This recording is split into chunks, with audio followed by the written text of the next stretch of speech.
Welcome back in, Scream Queens, Horror Fiends, everything in between. Aubrey here with Killing Time Podcast. But hey, guess what? New little venture here. Good friend Jay. I will say she had a great idea. We're going to do top 10 horror movie posters, which blew my mind. I was like, that's an awesome idea because the poster is such something that draws you in. And I know me personally, I really love posters and I'm a sucker for them. If I like the poster, I won't even watch the trailer. I'll just jump right into it. Horror posters. How Yes. how difficult was it for you to come up with this list? I know it's pretty subjective and everything, but did you have any like criteria or what did you kind of look for in a poster when you were trying to make this top 10 list, Jay? I always found it. I found it a bit hard at the start. I knew what my number one was from the start, but coming up with the other 9, I was like, oh shit. For me, like with a poster, I think simple the better, because if it's too crowded, it just makes my brain go. Well, most of these, they're quite simple, but I like it because it's not too out there and confusing enough where you just get lost in the idea of what the movie is about and it gets too complicated. And it's like, if it's simple, I'll just sit there and look at it and go, Yes. yeah. I don't like posters where like the whole story is just right there and you can tell it's like, oh, that's going to happen, that's going to happen. That like if it's got nothing to absolutely do with the movie whatsoever that gives any spoilers is like the better poster for me. I live my life by KISS, which is keep it simple, stupid. And that is literally exactly your sentiment about posters is the same for mine. I know we have very similar ones. I got to see your list just because, hey, I'm going to put the posters up here so you guys can view them as well too. So you guys are going to see we have some very similar ones. And I would agree, Jay, the simpler, the better. I like an ambiguous poster that makes me go, huh? As tradition on the podcast, I always like to ask my guests. I will say this just for exposition for you guys. The way we're doing this, somebody's going to have to do their top 10, then we're going to go to the next one, just so we can show you guys the pictures at the same time. So, Jay, you're the guest here. So, would you like to go first, or do you want me to start with my top 10? I'll let you start. I will put my posters up here, and you're going to see 3 at one time. So, here we go. And I tried my best to put the numbers underneath it, but you guys are going to have to try your best.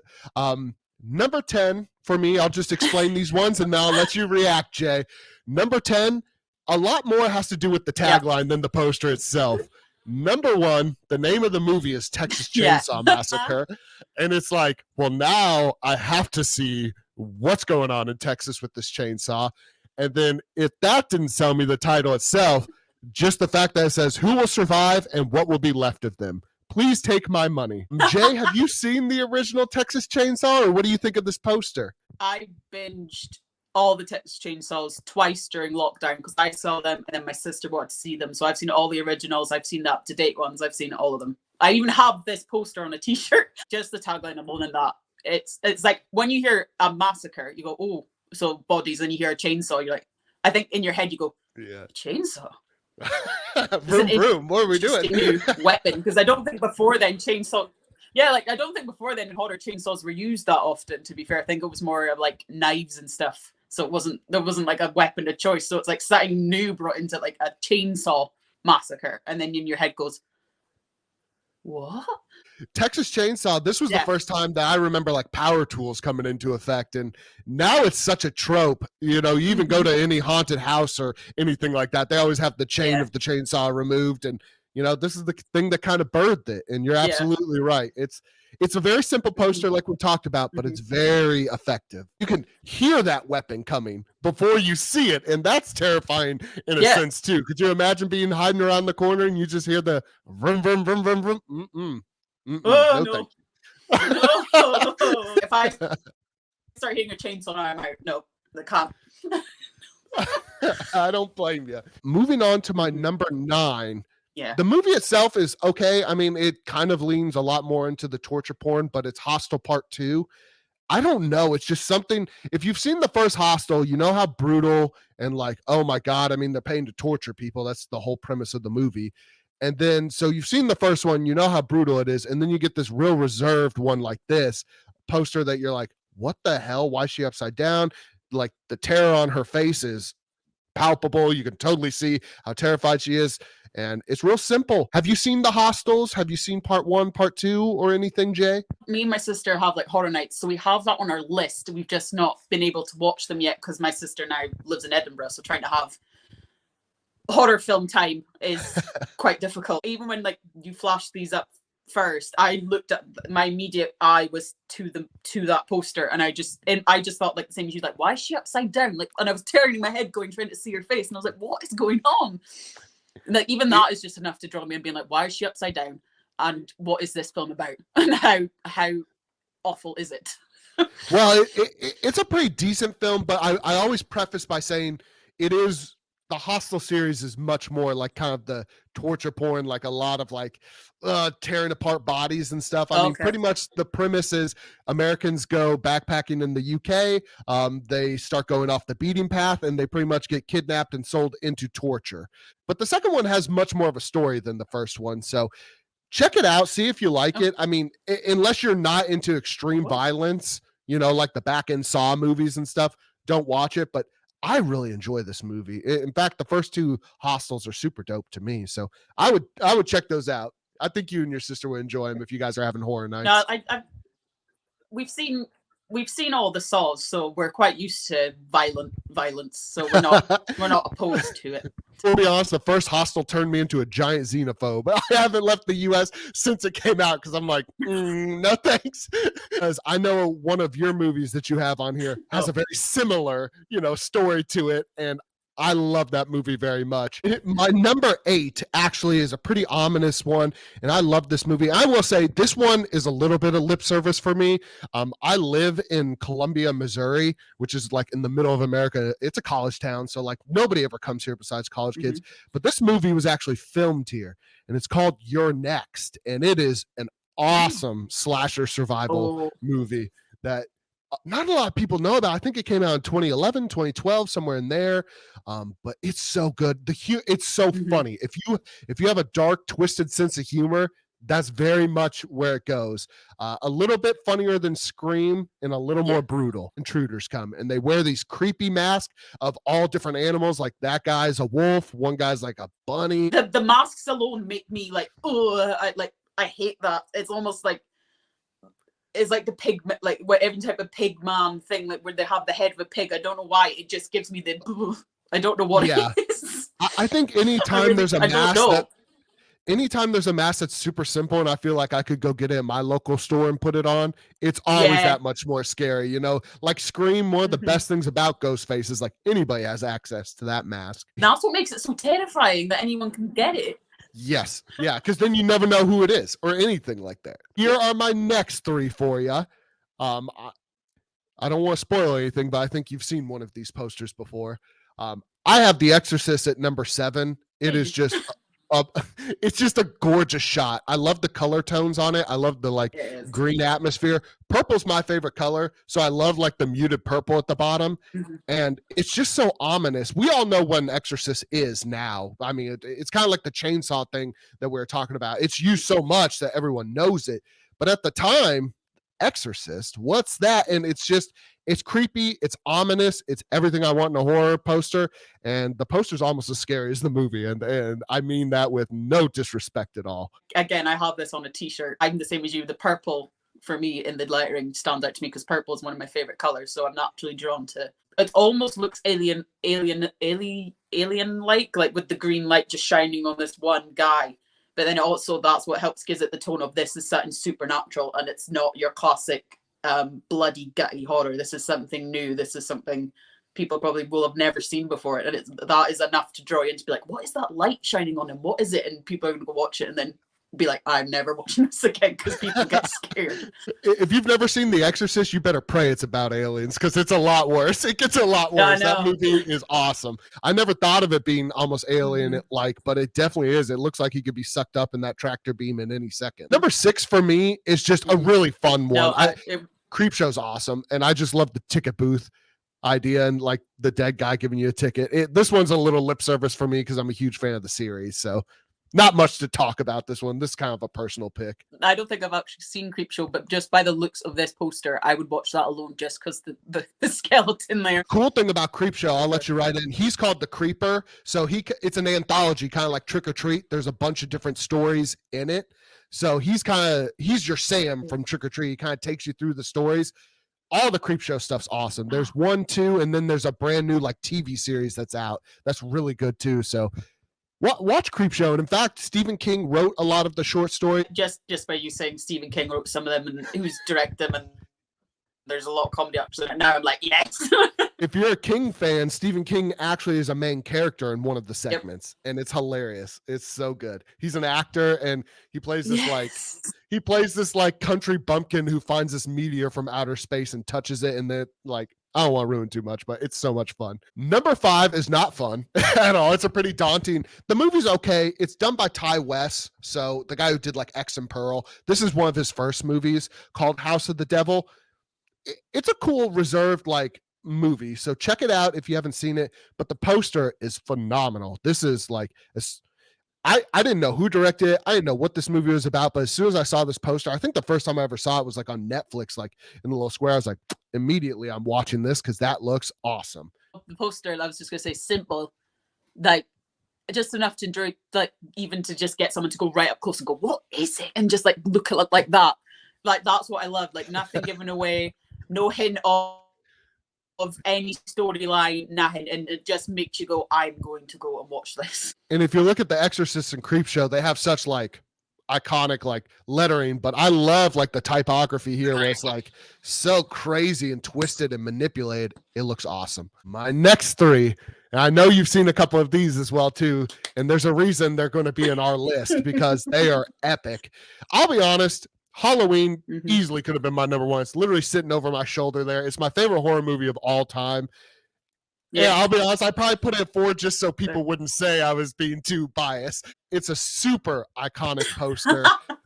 The night he comes home, the hand coming out of the pumpkin with the knife, Halloween, it gives nothing away, but it really makes you want to watch the movie. I won't either because Halloween's like my favorite as well. So I'll be biased where I put it in my list because it's my ultimate favorite, but it's just, and I've got Michael Myers tattooed on my leg, so I'm biased.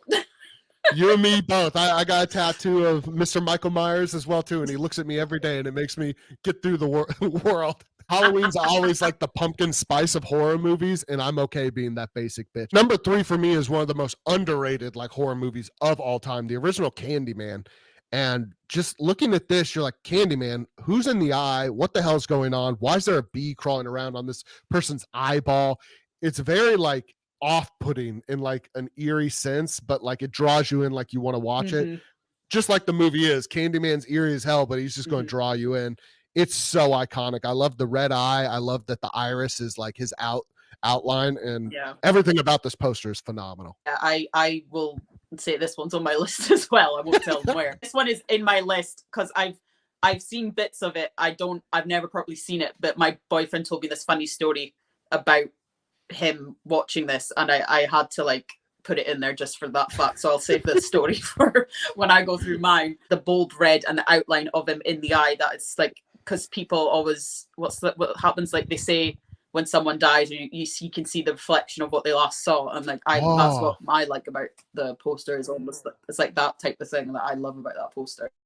I didn't even think of that. I love that. Might be a victim staring at him. Fuck, I love this poster even more now. And Tony Todd actually had real bees in his mouth and stuff for this movie, so kudos to Tony Todd. I know, yeah. Horror legend. Oh, I think he got like an extra $1,000 on his paycheck for every one that stung him. I literally almost told that story. Number 2 for me, I love this movie so much. I know the director is a horrible piece of shit in Roman Polanski, but Rosemary's Baby is awesome. And this poster is amazing. Like, you're just looking at it and you see this outline of this human, and you're like, what's going on? And the closer you look, you're like, what's up with that baby carriage? What's going on? And what is happening? And this poster is as ominous as the movie is. And I knew when we were doing this, I was like, I know Rosemary's Baby is going to be in my top 3, because that is one of my favorite posters of all time. You know, Mia Farrow looking iconic with that pixie cut, like we all know her from that movie, and just I don't know. She just has this blank, dead expression on her face. And when you watch the movie, you kind of understand why. Just looking at that poster, I'm looking at it and I'm like, whoa. Like, it's just the green and the way they've done it. It's simple colors, effective colors that go well together, and they blend them so well that enough for people to go, what's up? What? And you have to look at it. I love posters where they make you look for it and you're like, what's that shape? And they've done it so well. And then when they actually go and see Rosemary's Baby, they're going to be like, what the fuck is this? Well, Jay, you have sat through kindly. Are you ready for my number one? I know I said I like simple posters. Yes. I know I said it. This is probably the most convoluted one, but in the most gorgeous way ever. And it's Mr. Guillermo del Toro's Pan's Labyrinth. I fucking love Pan's Labyrinth.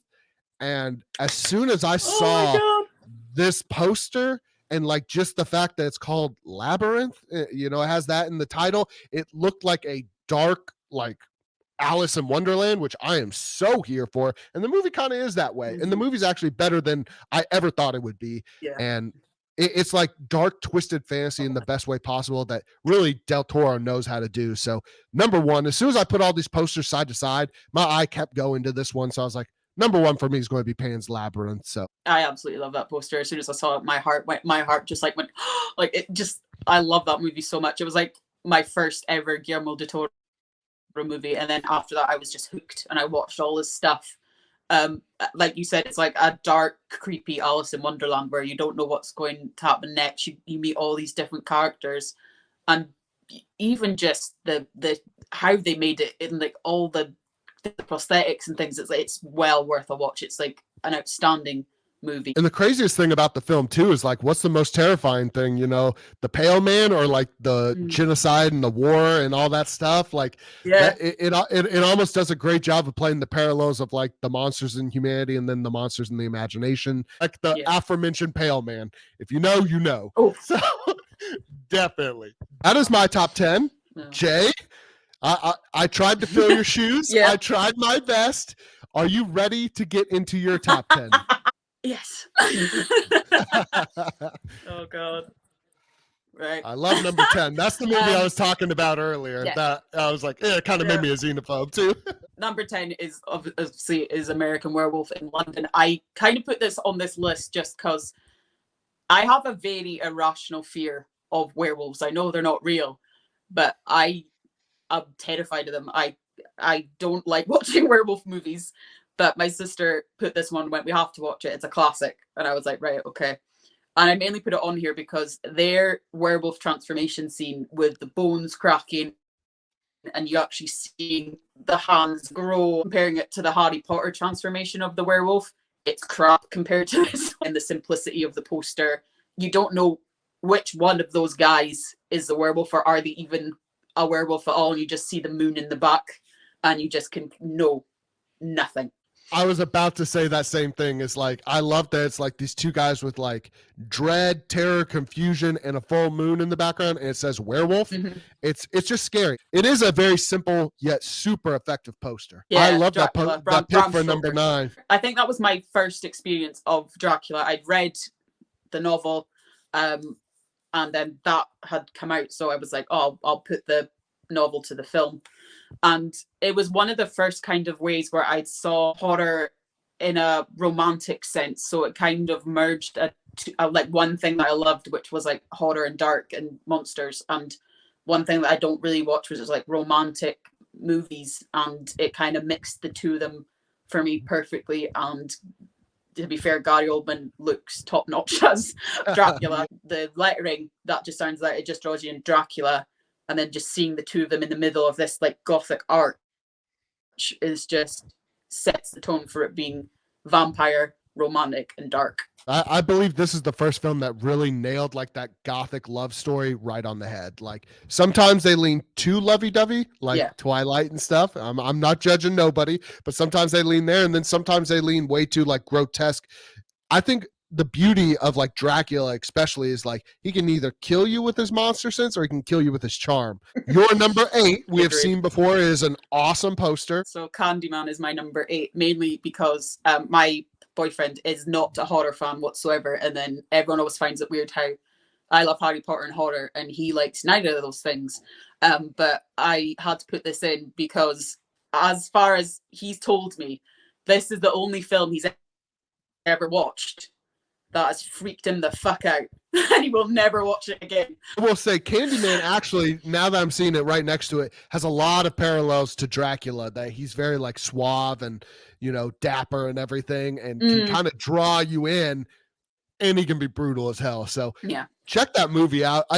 I feel so bad for your partner because that is a terrifying movie. Oh man, I love that 7 pick. So 7 is Nosferatu. I picked it because I don't know if most people will know Nosferatu, because I never really heard of him until I watched the movie. I've heard it mentioned in other like dark comedy things about like Nosferatu and then everyone taking the piss out of vampires, and I was always like, who's Nosferatu? And he's the original vampire, and this film was like decades old. But for me, the poster is, this one specifically is so iconic because most people that I watch like dark horror comedies that people like to input horror into their shows, that is the classic pose they use for when it's like someone's going up the stairs and there's just this beaming light and all you see is the shadow and all you see is not this going up the stairs, and it's just like classic. It's Nosferatu. It's like been put in throughout most shows that I've seen, and it just implements it in every bit, and it's one of those moments, unless you've seen Nosferatu, you won't know it's Nosferatu. I love the poster too. I love the fact that you're looking at this, and most people, like you said, they may not know what Nosferatu translates to. And then you're looking at this, you're like, is his fingers really that long, or is that just a shadow? It's so ominous. It's so creepy. And yeah, there's a reason this movie from the 20s is still being like replicated. Egger, the guy who did The Lighthouse, The Witch, Northman, he is actually redoing Nosferatu, and I will trade a finger to go see that thing. 6, I picked the classic one, Omen, not the 2006 one, even though I've seen that one. I love that. I've seen both of them, and then it's like comparing apples to oranges, like how much I prefer the original to the new, the latest one, just because I found it more chilling in a way, because everyone knows like Omen is like an omen for me as well. It's like a kind of contradictory title, because an omen can mean a nice thing. I was like, oh, it's an omen from like God or something. It's an omen to like you're on the right path, and then it takes it to another level of no, you're getting the son of the devil.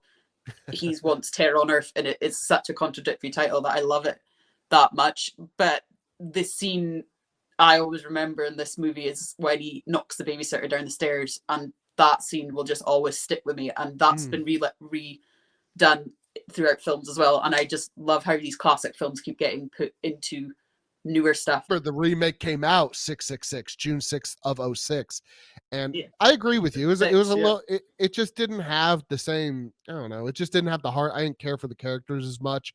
I will say I don't remember seeing the poster. I love this poster.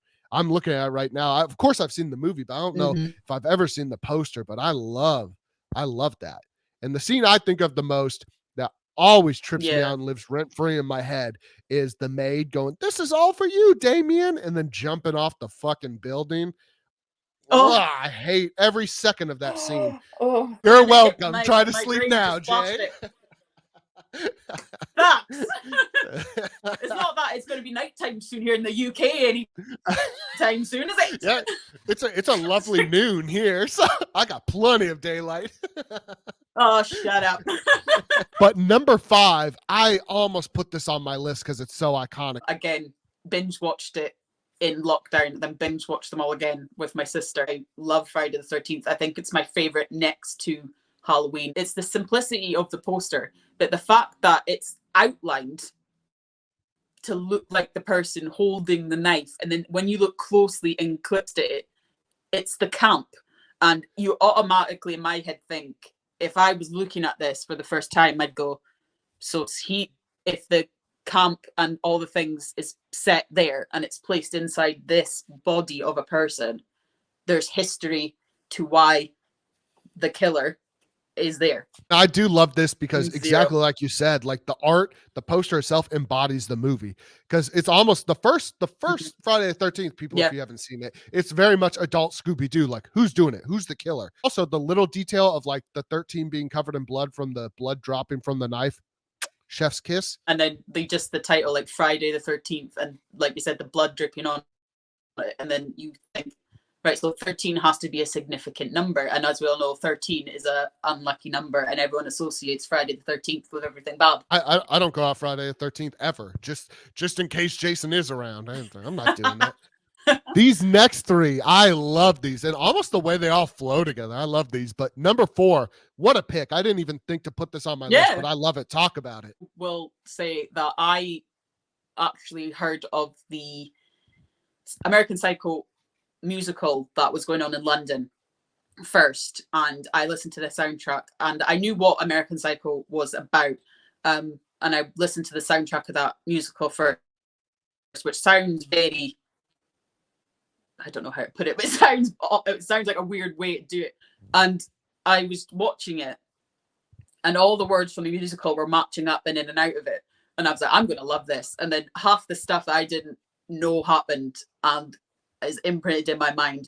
I just love this film. I love Christian Bale. That's the first time I'd seen him do like a role like that, because obviously I'd seen him in like Batman and things, and I just thought he's going to play a crazy nutter. I want to see what he can, and he just blows my mind in this movie. I love just, again, the simplicity of the poster. You see him and then a knife, and there's words on that it says on the poster, like killer looks. It's like, yeah, he's like a gorgeous man, but when it says killer and then you see the other side of the knife, you go, he's got two identities here. He's playing two different people. He's playing the working Joe, and then when he's by himself or at night, he's a crazy motherfucker. yeah. So that's what I love about the poster meaning. Like, it's like one side of the knife, you can be a normal person. The other half of you, no one knows. This poster might be the best like representation of the film. Like, it's just everything's so clean. I mean, they even put the little like sparkle shine on the knife. I love this movie. All it stands for, everything. The performances are amazing. I love Christian Bale as the killer because he's like how narcissistic he is, and like not a lot of times, like with Michael and Jason, we don't know them personally. They're just like killers because they're killers. This one, like, he's not only a killer, but he's like a piece of shit person, even if he wasn't a killer. Number 3, this is one of the only horror movies that actually gets Oscar recognition. I had to put Silence of the Lambs on this because it was one of those things that in my head I went, right, what am I going to put on this list? And Hannibal came into my head, and I went, but I don't like that poster for that movie. And then then my brain went back to Silence of the Lambs. It's a classic, simple poster. It doesn't give away the fact that it's about a cannibal and a detective working out a crime. You just see this girl with a moth in her mouth, and it's just that quirky enough, and the title enough as well. It's a weird title that you will not get until you've watched the film. And when you look more deep into it, about the fact that the moth in their mouth is a moth, it's a specific moth, and it represents change, and how the killer is going through a change, and the fact that he wants to change into a woman and be a woman. But then when you look at the other side, is that Clarice goes through a change herself. She starts off as a nervous new FBI agent, and then she just goes through this whole transformation working with this cannibalistic killer, and then comes out the other side like a stronger woman. It's a very powerful movie with horrifying stuff in it. That's why it won so many awards, because it has horrifying stuff, but at the end of the day, it's a great movie. And exactly like you said, you literally watch Clarice Starling come out of her cocoons. I love this poster. I forgot how awesome this poster was. I love like how it's such a stark contrast of like her white skin. Like, is she dead? Is she alive? It's just stylistic. And then those red eyes to match like the red in the wings. And then you look really close at the moth, and there's a skull on it. And like you said, the title, Silence of the Lambs, what the hell does that mean? Now I have to figure it out. And then you watch the movie. Yeah, great pick. Love this poster, and I'm kind of kicking myself for not putting it on there. That's awesome. I look at this poster every day only because I have it tattooed on my arm. I don't blame you. Your number 2, very similar, and I love the pick of it. I almost put it a lot higher on my Yeah. list, but The Exorcist Yep. being number 2, no complaints there. One awesome poster. Like I said, it's just that simple. That is just a man standing there in a light. You just see a silhouette. There's nothing to even suggest a plot. Like if you didn't know what an exorcist was looking at this poster. Yeah, you're like, after that film you do. Unfortunately. Again, one of those it's again one of those films that it's not a classic horror. When people think of horrors, they automatically think knives, blood, all that, and then they forget there's horror in the supernatural. Almost more terrifying, exactly like you said, like knowing that there's evil inside of somebody, but it's not the actual person. You know, if we tied Michael down to the bed like Reagan, you know, we'd just smash his head in and kill him, you know, i.e. Halloween Ends. But like, you can't do that to a little girl that has done nothing wrong besides being possessed. So that is another level of just horrifying. I remember my mum, I asked her a question because I'd seen this question pop up and I went, "Oh, Mum, what movie terrified you as a kid?" And she couldn't remember the name of it. She went, "What's the film where that girl says your mother sucks cocks in hell?" And I was like, "The Exorcist." And she's like, "That was a test, Jay. Why are you watching filth like that? How do you know that movie exists?" That's what my mom would do. That manipulate. No, she just, mine just went, "That's it." I love your list so far. Are you ready for number 1? Here we go.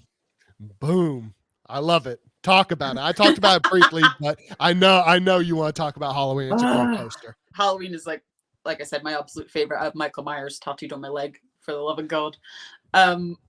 It was the first ones that I binged during lockdown because my dad, surprisingly, I didn't think he liked horror films, and then he went, "Oh, you should watch Halloween." And I went, "You watched Halloween?" And he's like, "It's a classic. I love it. It's my favorite." And I thought, "Oh, okay."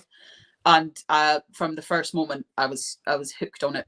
I love the idea of Michael is almost like fear humanized, and the fear that can take over a whole town is just insane. And again, Laurie goes through this whole movies being terrified of Michael, and it's like her fear realized that she just can't do anything. She can't have a normal life. It cripples her to the point where relationships don't work, and she cuts herself off. And she, at the end, with like Halloween Ends, when she finally gets rid of this demon that's been haunting her and holding her back from life, and when he's gone, it's like a deeper meaning. I think most people can see. It's like, if you can face your demons, and that's what I love about the subtext of it. The poster for me is just simple.